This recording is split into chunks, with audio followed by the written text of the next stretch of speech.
107 जन्म हो चुके थे, वो मर रही थी, फिर कहीं जन्म लेती थी और भगवान शिव से ही उसका विवाह होता आ रहा था। 108वां जन्म था पार्वती जी का। उधर से भगवान शिव जी क्या करते थे, वो पार्वती जी से इतना प्रेम करते थे अपनी पत्नी से, उनकी मृत्यु के उपरांत वो उनके कंकाल को, उनके सिर को निकाल लेते थे और उनके प्रेम में उसकी याद को ताजा रखने के लिए एक माला बना ली थी, गले में डाल लेते थे और या अपने कहीं मकान, अपने महल की खुट्टी पर टांग देते थे। उनकी याद में रोते रहते थे। एक दिन नारद जी आए, पार्वती जी से कहा कि हे माता, आप जन्म और मृत्यु के कष्ट से कितने दुखी होते हो। भगवान शंकर जी के पास, शिव जी के पास एक अमर मंत्र है, यदि वो आपको वो मंत्र दे दे, जाप करने का एक नाम है, आपका जन्म और मृत्यु समाप्त हो सकता है। पार्वती जी ने कहा कि हे ऋषि जी, आपकी बातों पर मुझे विश्वास नहीं हो पा रहा, क्योंकि भगवान शिव जी मुझे बहुत प्यार करते हैं, मेरे पति हैं और इनके स्वभाव और इनके उदार स्वभाव से मैं खूब परिचित हूं। ये मेरे लिए अपनी जान भी दे सकते हैं और वस्तु का तो कहना ही क्या। फिर आप ये कहो कि इनके पास कोई ऐसी वस्तु है और वो मुझे नहीं देते, नहीं दी, आज तक मेरे से छुपा ली, मेरा बात जची नहीं और मेरी जन्म मृत्यु का भी मुझे ज्ञान नहीं। तब भगवान नारद जी ने कहा कि माता, ये जितने भी गले में भगवान ने ये शीश, ये रूंड टांग रखे हैं तेरे खोपड़े, ये तेरे ही हैं। 107 तो ये टंगरे खुट्टी पे है और 108वां आप वर्तमान में है। और भगवान शिव जी के पास एक बहुत ही अच्छा मंत्र है, वो आपको देंगे तो आपका कल्याण हो जाएगा।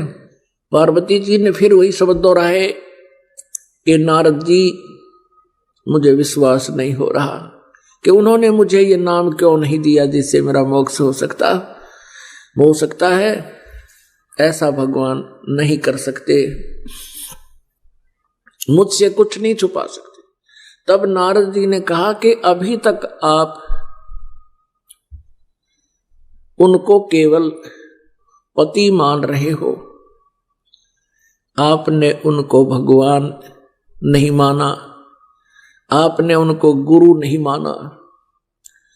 जब तक आप अधीन नहीं होगे तब तक वो आपको ये वस्तु नहीं देंगे। अभी तक तो आप उनको एक पति मानते हो और कभी कभी डांट भी लगा देते हो, और इस अनमोल वस्तु को लेने के लिए आपने बहुत विनम्र स्वभाव अपनाना होगा। अति अधीन दीन हो प्राणी, ताको कहना वो अकथ कहानी, ये नियम है भक्ति का। अब नारद जी के उस प्रेरणा से उसको बहुत ज्यादा प्रेरणा मिली, बहुत प्रेरित होगी और सोचने लगी कि ऐसा अनमोल मंत्र उनके पास है, नारद जी झूठ नहीं बोलते,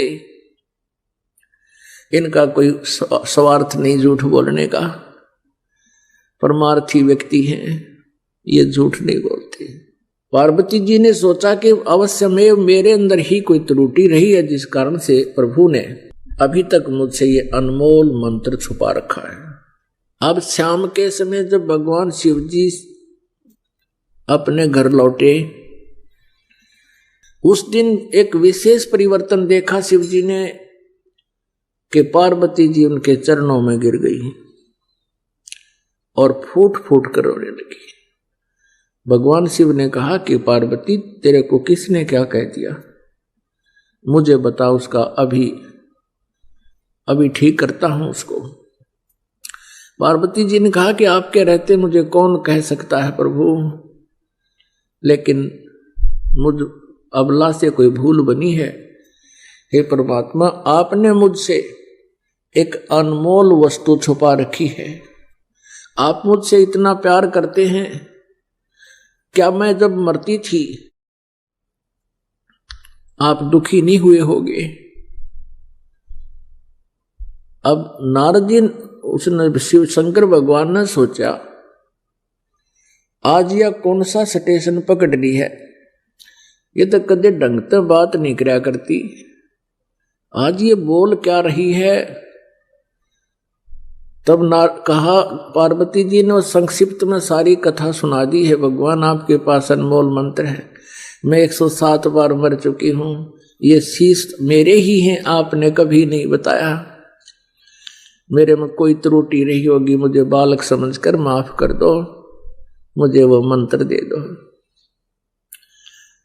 हाँ, भगवान शंकर बोले, पार्वती ये तेरे सतर की बात नहीं, नो बता तेरे को कौन मिला ऐसा भगवान आत्मा, तेरी बुद्धि बदल दी उसने। ऐसा कौन विधाता मिल गया जो तेरी बुद्धि बदल दी? किसने बताया तेरे तो ये बात? तो पार्वती कहने लगी, नारद जी आए थे और उन्होंने मुझे ये सारी कहानी बताई। अब शिव जी कहने लगे, पार्वती अब बैठ जा, तेरे को सारी मेरी मजबूरियां बताता हूं। अब पार्वती से शंकर भगवान ने कहा कि ये ना सोच के मैं तुझे प्यार नहीं करता था, तू मर जाती थी, तेरी मृत्यु होती थी, मैं बहुत रोता था, टक्कर मारता रहता था तेरे वियोग में। तब पार्वती जी ने कहा कि हे भगवान, और साथ में ये भी शंकर भगवान ने कहा कि ये सभी सिर तेरे, ये जो टांग रखे हमने, तेरे सिरों की माला बना रखी है, जब तक तू दोबारा मुझे प्राप्त नहीं होती थी तब तक मैं इनको देख देख कर रोता रहता था। तब पार्वती जी ने कहा कि हे भगवान, आपके पास ऐसा मंत्र है जिससे मैं अमर हो सकती हूं, और वो क्यों ना दिया आपने भगवान? मैं मरती ही नहीं, आप इतने कष्ट उठाया आपने। पुण्यात्मा, जो व्यक्ति अपने प्रोसेस से परिचित होता है, अपने प्रोफेशन से परिचित होता है, वो समझता उसके कदर और वैल्यू को। ये मंत्र ऐसे नहीं दिया जा सकता। तो भगवान शंकर ने कहा कि पार्वती, अभी तक तेरी आत्मा में इस मंत्र की चाह नहीं बनी थी, इच्छा नहीं बनी थी, प्रबल इच्छा नहीं। और जब तक इच्छा ना बने तो मैं तुझे बहुत कोशिश करता था। आपका याद भी होगी, मैं बहुत बार चर्चा चलाता था कि पार्वती भगवान की भक्ति करनी चाहिए, परमात्मा की भक्ति से जीव का कल्याण होता है। लेकिन आप तो मेरी एक नहीं सुनती थी और क्या कह देती थी कि मुझे भक्ति की क्या आवश्यकता है, मुझे तो भगवान मिल गया। मैं भी चुप हो जाता था कि अब या आगे बात सुने नहीं। तो पुण्यात्माओं, जैसे समुद्र के अंदर, समंदर में सीप होती है एक, जिसमें ये मोती बनते हैं, आपने देखे होंगे, शंखले से हुआ करें शंख, ये तो ऐसा ही एक चपटा सा होता है, एक जीव होता है, उसका ऊपर का शरीर बहुत सख्त होता है, और उसमें मोती कैसे बनता है? वो सीप जिस समय उसको चाह होती है, समुद्र में एक विशेष गर्मी पैदा होती है, और उसके बाद फिर कुछ वर्षा के आसार बनते हैं। तो सीप जो है समुद्र में रहती है और ऊपर सतह पर आ जाती है।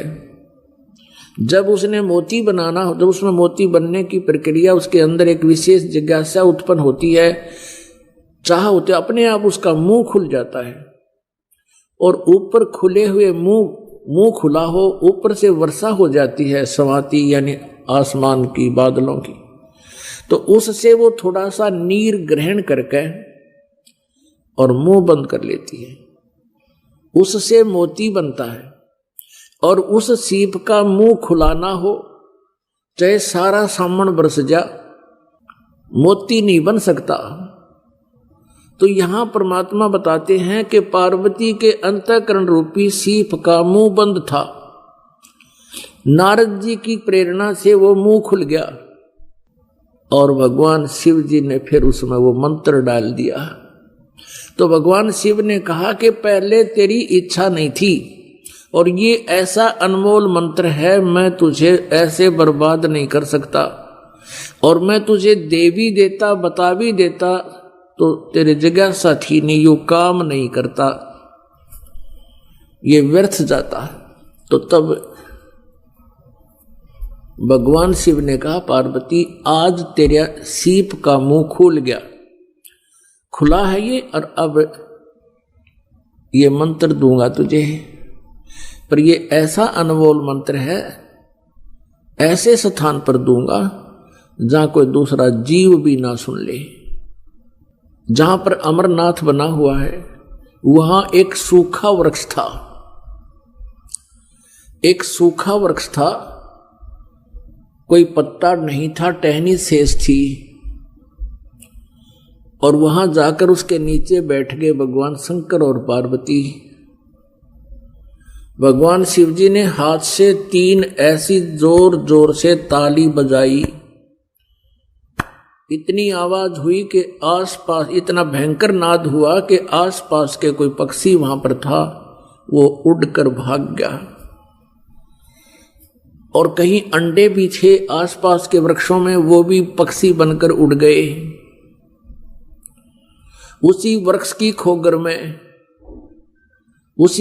खोगर में एक थोथे स्थान पर में जो वृक्षों में हो जाता है, उसमें एक मादा तोते ने अंडे दे रखे थे। जो स्वस्थ अंडे थे वो तो पक्षी बनकर उड़ गए, एक गंदा अंडा था वो शेष रह गया। भगवान शिव पार्वती जी को वो मंत्र सुनाने लगा। पुण्यात्माओं, आपको पता चलेगा आप कितने पुण्यवान हो। वो जो मंत्र पार्वती जी को मिला वो मंत्र आप जी को मिल रहा है। इसके बीच में ये किसी को ना मिला, केवल कबीर परमेश्वर जी ने कुछ एक पुण्यात्माओं को दिया था, उनसे भी कह दिया था कि इसको अभी गुप्त रखना, नहीं तो काल के दूत इन मंत्रों को ग्रहण करके मेरी प्यारी आत्माओं को भ्रमित कर देंगे। अब यहां एक प्रश्न और है कि ऐसे स्थान पर मंत्र क्यों दिया भगवान शिव ने, और इसको गुप्त क्यों देते हैं? ये ऐसा मंत्र है, यदि ऐसे वैसे व्यक्ति को मिल जावे, वो इसका जाप साधना करके सिद्धि युक्त हो जाता है, और फिर वो ना जाने कितने जीवों को दुखदाई हो जाता है। पहले ये राक्षस क्यों बने? ये सभी भक्त थे, साधनाएं करते थे, गुरु होते थे, ये साधनाएं करते रहे, लेकिन साथ में त्रुटियां भी करते रहे, नाम से खंडित हो गए। गुरुजनों ने उनको अपने वहां से निष्कासित कर दिया। उनके अंदर उस नाम के जाप करते रहे, सिद्धियां आ गई, उन्हीं भक्तों को के शत्रु बन गए। उनके पास भी सिद्धियां, उनके पास भी सिद्धियां, सारी उम्र लड़ते रहे, ना उनको भक्ति आपकी ना करने देते थे। आपने सुर असुरों का युद्ध खूब सुना पुराणों में, और अधिकारी जो होता उसके मुख से सुना हुआ ज्यादा असर करता है। तो वहां पार्वती जी को भगवान शिव ने वो मंत्र दिया।